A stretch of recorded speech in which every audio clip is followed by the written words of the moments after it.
Dungan sa pagsugod sa investigasyon sa reklamo batok usa ka pulis ang ngayang gawa sa taktakon sa pwesto ang pulis kini ang kinanglang ipailawom usab sa suspensyon. Once there is already an allegation against a PNP personnel, Yes. I would rather suggest to the hierarchy, to the city director, for the immediate suspension pending investigation of those involved PNP personalities. Without suspension, these offenders, alleged offenders, has still a control. No? May harap pagyapon sila influensya sa pag-imbestiga. May harap po influensya sa mga sa mga witnesses.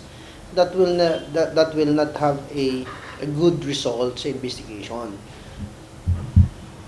Daghan na itabo nga mga PNP personnels involved, no, sa paghatag mga frame up, pagplanting of evidence, not only yung mga mababang kapulisan natin. Giauhag ni Konsehal Jose Edmar Yumang ang publiko nga kung sila ang naabuso sa uniform personnel dili mahadlok nga moreklamo. You can file immediately sa SIAS, Internal Affairs yun. Yes. So sa city director mismo, motu proprio, can proceed with the investigation. Yes. And he can suspend. Another avenue is People's Law Enforcement Board, PLEB. PLEB. Other is ombudsman, pwede. Samtang una nang gisiguro sa PNP City Internal Affairs Service ang patas nga pag-imbestiga ug pagtaral sa pulis nga gilambigit sa krimen. With our motto, ma'am, which is championing police service integrity. So doon talaga kami nag-focus sa integridad ng unit namin. So nandun lang kami sa gitna. Kasi may other times din kasi na pinipersonal din ng mga civilian yung police. And then yung yung ganon, nandun lang talaga kami. That's why we have this investigation. Yes. Na tingnan din namin at saka yung hearing na pinapakinggan din namin yung both sides.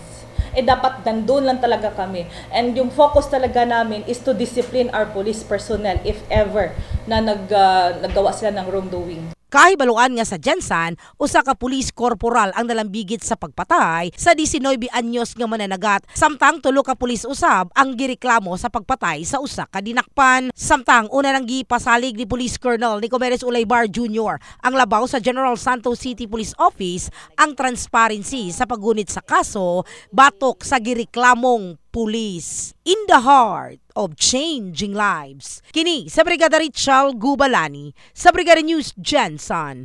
Brigada News!